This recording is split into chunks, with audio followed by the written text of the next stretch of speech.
నియోజకవర్గంలోని బాలికల గురుకుల పాఠశాల మరియు జిల్లా పరిషత్ ఉన్నత పాఠశాల హెడ్ మాస్టర్లపై ఆగ్రహం వ్యక్తం చేసిన ఏపీ ఫుడ్ కమిషన్ సభ్యురాలు గుజుమల దేవి పీలేరు నియోజకవర్గంలోని గుర్రంకొండ మండలంలో బాలికల గురుకుల పాఠశాల మరియు జిల్లా పరిషత్ ఉన్నత పాఠశాలలను ఏపీ ఫుడ్ కమిషన్ సభ్యురాలు గుంజమల దేవి ఆకస్మికంగా తనిఖీ నిర్వహించారు.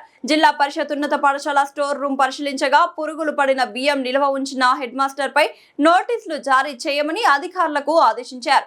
అదేవిధంగా బరువు తక్కువగా ఉన్న గుడ్లను గుర్తించి నాణ్యతమైన కోడి గుడ్లను పిల్లలకు అందించాలని హెచ్చరించారు. స్టోర్ రూమ్ పురుగులతో నిండి ఉందని మండిపడ్డారు. అక్కడున్న విద్యార్థులను సంభాషించి ప్రతిరోజు మెను ప్రకారం ఇస్తున్నారా అడిగి తెలుసుకున్నారు. విద్యార్థులకు మెను ప్రకారం పౌష్టిక ఆహారం అందించాలని, ఇందులో ఏమాత్రం రాజీ పడినా శాఖాపరమైన కఠిన చర్యలు తప్పవని అధికారులను సిబ్బందిని హెచ్చరించారు.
చదువు చెప్తున్న గురువులు మినిమం కామన్ సెన్స్ మేము వచ్చి ఎవరమో వచ్చి ఎక్కడి నుంచో వచ్చి చెప్పాలా అండి? సరే మిమ్మల్ని వాడొద్దన్నారు. ఎప్పుడు వాడొద్దన్నారు? ఇవన్నీ జూన్ నెలలో అంటే ఇయర్ స్టార్టింగ్ లో మళ్ళీ రీఓపెనింగ్ తర్వాత మనకి ఏం చెప్పారంటే సన్న బియ్యం ఇస్తాం కాబట్టి ఈ బియ్యాన్ని ఈ ఫోర్టిఫైడ్ రైస్ని పీడిఎస్ రైస్ని ఆపండి అని చెప్పారు. ఏమండి అర్థమవుతుందా? ఈ సన్న బియ్యాన్ని వాడమని చెప్పారు. మనం సన్న బియ్యం వాడుతూ ఉన్నాం. జూన్ ఇంత అట్టగట్టేసినవి మీకు ఆగస్టు సెప్టెంబర్లో వాడేమంటే మీరు వాడకపోవడం ఫస్ట్ తప్పు. రెండోది రిటర్న్ ఇచ్చేయమంటే రిటర్న్ ఇవ్వకపోవడం రెండో తప్పు. సివిల్ సప్లై వాళ్ళు ఎంఎల్ఎస్ పాయింట్ వాళ్ళు ఖచ్చితంగా తీసుకొని మీకు మంచి సన్న బియ్యం పంపిస్తారు, మీరు ఇవ్వలేదు, అది మూడో తప్పు. ఇన్ని రోజులు మళ్ళీ సంవత్సరం తిరిగి వచ్చిన దాకా కూడా స్టాక్ ఇక్కడే ఉంచుకున్నారు, నాలుగో తప్పు. అది మేము ఇష్యూ చేయండి. ఈ ట్రేలో ఇది వచ్చింది, ఈ ట్రేలో ఇది వచ్చిందని ఏరుకుంటా కూర్చోలేంగా? కూర్చోగలమా? మనం చేయలేం. మనం ఉడకబెట్టేటప్పుడు ఇప్పుడు ఈ ట్రే తీస్తాం, రెండు ట్రేలు తీసేస్తుందని ఆ లోపల ఏముందో మనకు తెలియదు కదా. ఆ తీసేటప్పుడే పాడైన గుడ్డు కనబడినా లేకపోతే చిన్న సైజు కనబడినా ఖాళీ ట్రేలో పెట్టండి. ప్లస్ నీళ్ళల్లో వేసినప్పుడు ఏమైనా తేలినా కూడా తీసి ఖాళీ ట్రేలో పెట్టండి. అలాగే మనకు 10 ట్రేలు అయినా 20 ట్రేలు అయినా 50 ట్రేలు అయినా అతను వచ్చినప్పుడు రిటర్న్ చేసి రీప్లేస్ చేయమని అడగండి. అది అప్పుడు ఏమవుతుంది మన కనుక్కోండి. ఏంటండి గుడ్లు ఇలా చిందరవందరగా ఉన్నాయి, కుళ్ళిపోయి పంపు పట్టేసి ఉన్నాయి, పాడైపోయినాయి. ఎప్పుడు వచ్చింది స్టాకు? స్కూల్ కలర్ కోడ్ ఇస్తాడు కదా.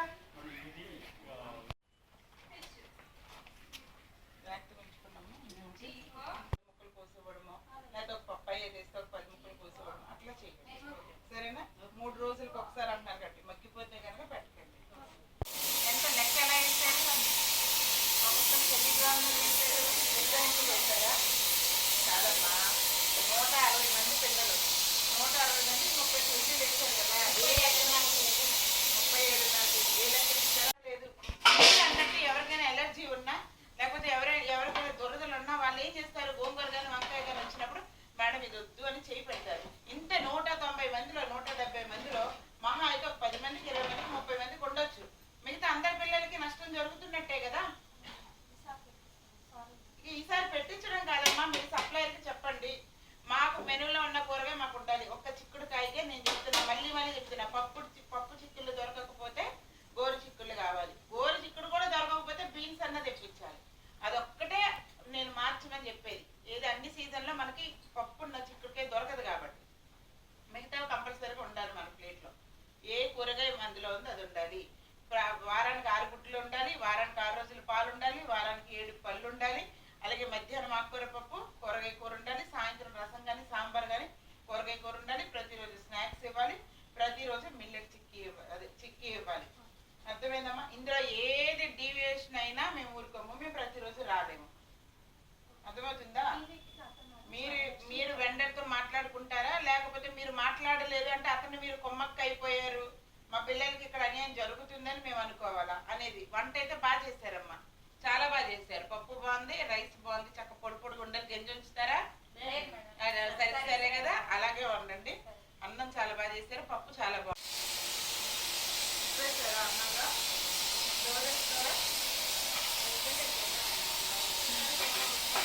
ఏం ఆకుకూర తెచ్చామమ్మా?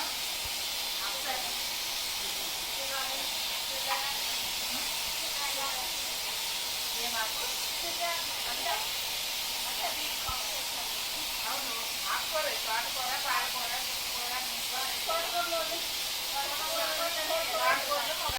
కాదమ్మా, పచ్చి దొండకాయని ఉడకబెడతారా? పోసారా? తాలింపు వేసి కలిపేస్తారా? అంటే తర్వాత ముందు ఉడకబెడతారు. మీరు ఎవరైనా చదువుకున్నారా? ఒకసారి చూసినప్పుడు బుధవారం మధ్యాహ్నం ఏం కూరగాయ చూసినప్పుడు మరి చెప్పవే. వంకాయ లేదని చెప్పడానికి మీరెవరు, వండకుండా ఉండడానికి మీరెవరు? ఏమో సాంబార్లో ఏమేమి వేయాలి? సాంబార్లో ఇంకేం కూరగాయ? ఒక రకమైన ఉందా సాంబార్లో? ఒక రకమైన ఉందా? ఏమో ఈ రోజు వేయకూడదు, ఏమన్నా ముహూర్తమా? సోమవారం రోజే వేయాలని రూల్ ఉందా? ఇప్పుడు ఇన్ని ముల్లంగి కొనడానికి అదే డబ్బులు. ఇందులో సగం ముల్లంగి కొని ముల్లంగి చెప్పలేదు. ముల్లంగి మామూలుగా మన పిల్లలకి తినరు. అందులో మీరు అది కరెక్ట్ కాదు. పిల్లలు వెయిట్ చేస్తున్నట్టున్నారు.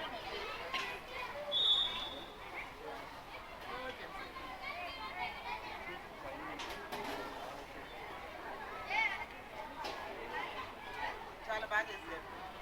మీకు ఎన్ని కేజీలు పప్పు ఇచ్చారు? సార్ అమ్మీవా గారు, బియ్యవా గారు సరే ఇప్పుడు ఇచ్చారా?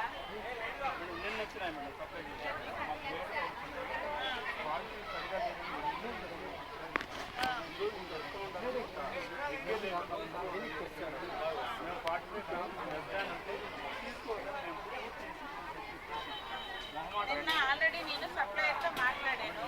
ఆ మండలం సప్లయర్ ఇతను ఒక్కడేనా? సరే మార్చుకుంటానని చెప్పాడు. ఈ వీక్ చూడండి, నెక్స్ట్ వీక్ ఇక మారకపోతే ఒక్కసారి మాకు ఇన్ఫార్మ్ చేయండి. ఇది సాంబార్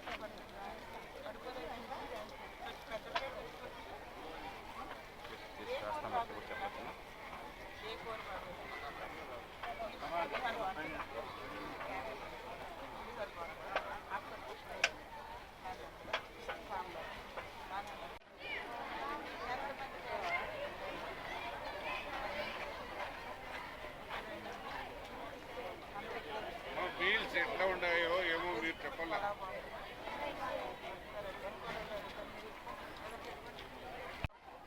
ఆకుకూర పప్పు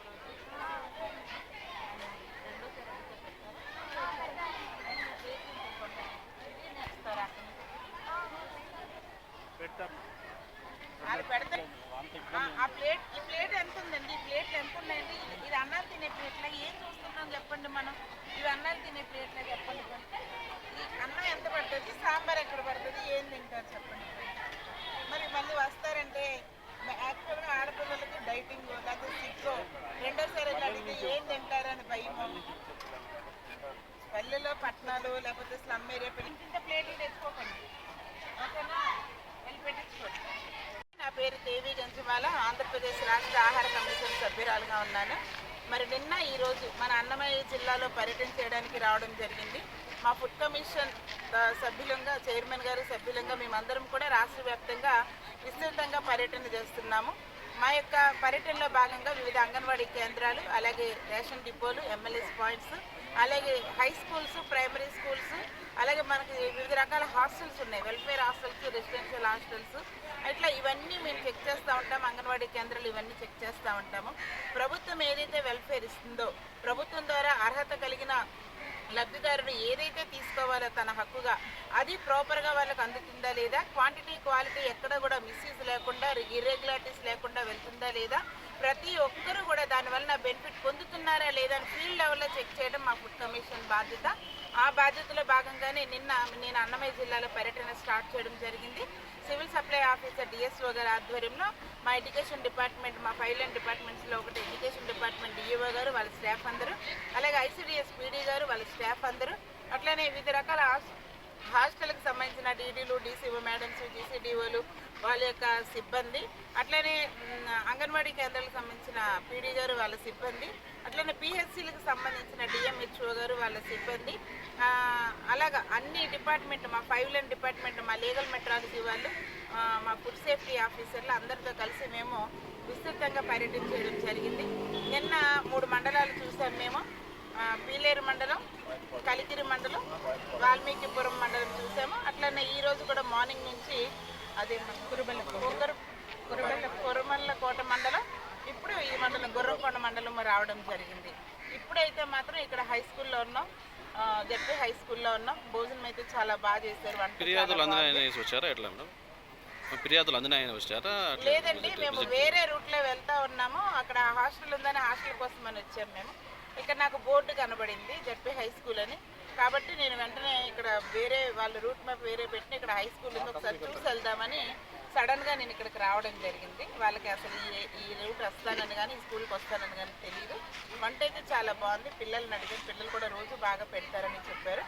ఎక్కువ నాకు ఇక్కడ కొంచెం బాధ అనిపించిన విషయం ఏంటంటే స్టోర్ రూమ్ని మెయింటైన్ చేయడంలో నిర్లక్ష్యం కనబడింది. ఇక్కడ ఎప్పుడు అది బాధ్యతగా తీసుకొని మరి ఎవరైతే హెచ్ఎం గారు ఉన్నారో లేకపోతే స్టోర్ ఇన్ఛార్జ్ ఉన్నారో వాళ్ళు దాన్ని క్లియర్ చేయవలసిందిగా మేము విజ్ఞప్తి చేశాము. దాని మీద కూడా మరి డిఏఓ గారు కూడా మాతోనే ఉన్నారు, చెప్పడం జరిగింది. ఆయన మీద మేము ఇష్యూ చేయడం జరిగింది. ఇట్లా ఏంటంటే కోఆర్డినేషన్ లోపం ఉండకూడదు. ఇదంతా చైన్ సిస్టమ్. గ్రౌండ్ లెవెల్లో ఉన్న ప్రతి ఒక్కరు కూడా అంగన్వాడీలో అంగన్వాడీ టీచరా, హాస్టల్లో వార్డెనా, లేకపోతే స్కూల్స్లో హెచ్ఎమ్మా, లేకపోతే పిహెచ్సిలో డాక్టర్సా, ఇట్లా ఎవరన్నా ఎడ్యుకేషన్ డిపార్ట్మెంట్ కానీ, ఐసిడిఎస్ కానీ, సివిల్ సప్లైలో డీలర్లకు సంబంధించి మన ఎంఆర్ఓలు, డీటీలు, లేకపోతే డిఎస్ఓలు, వీళ్ళందరూ కూడా ఏం చేయాలంటే ఖచ్చితంగా గ్రౌండ్ లెవెల్లో వాళ్ళ యొక్క ధర్మాన్ని న్యాయంగా పని చేయాలి, పాటించాలి. ఎవరి ధర్మం తగ్గినా, ఎవరు వాళ్ళ యొక్క విధులకి నిర్లక్ష్యం చూపించినా కూడా ఇక్కడ లబ్ధిదారుడికి లేకపోతే పిల్లలకు అన్యాయం జరుగుతుంది అనేది మా తాపత్రయం. అది జరగకుండా ఉండాలి అనేది కూడా మా యొక్క తాపత్రయం. కాబట్టి దానిలో భాగంగానే తిరుగుతూ ఉన్నాము. నిన్న ఒక 2-3 అంగన్వాడీల్లో మెమోలు ఇష్యూ చేయడం జరిగింది. అలాగే ఒక హాస్టల్ ఎక్స్పైరీ డేట్లు ఉన్న ఆయిల్ వాడుతున్నారు, పిల్లలు బాగోలేవు, పురుగులు పట్టాయని వారికి షోకాజ్ ఇవ్వడం జరిగింది. ఈరోజు మార్నింగ్ నుంచి కూడా అంగన్వాడీ చూసాం. ఈరోజు చాలా బాగున్నాయి, అన్నీ కూడా స్కూల్ కూడా బాగుంది, హాస్టల్ కూడా బాగున్నాయి. ఈ హాస్టల్లోనే కొంచెం ఈ స్కూల్లోనే స్టోర్ రూమ్ బాగాలేదని డిఓ గారికి అది మార్చేయమని బయటికి పంపించమని చెప్పాము. హెచ్ఎం గారికి మేమే ఇవ్వడం జరిగింది. మా ఉద్దేశం ఏంటంటే ప్రభుత్వం ద్వారా వచ్చే ఫలం ఏదైతే ఉందో అది ప్రతి ఒక్కరు తినాలి, క్వాంటిటీ క్వాలిటీ మెయింటైన్ చేసుకుంటే జాగ్రత్తగా అందరూ వెళ్ళాలి, ప్రతి ఒక్క లబ్ధిదారులు కూడా సంతోషంగా ఉండాలనేది మా కాన్సెప్ట్. ఇందులో భాగంగానే మేము ఈ 2 రోజులు అన్నమయ్య జిల్లాలో పర్యటన చేయడం జరిగింది. మళ్ళీ రేపు కడప జిల్లాకి మా ప్రయాణం సాగుతుంది. నాతో సహకరిస్తున్న మా 5 లైన్ డిపార్ట్మెంట్స్ వాళ్ళందరికీ, వీళ్ళందరినీ మానిటరింగ్ చేస్తూ ముందుండి నడిపిస్తున్న మా డిఎస్ఓ గారికి, అలాగే ఎలక్ట్రానిక్ మీడియా, ప్రింట్ మీడియా వారికి, వాళ్ళ స్టాఫ్ అందరికీ కూడా ప్రతి ఒక్కరికి పేరు పేరున నా ధన్యవాదాలు.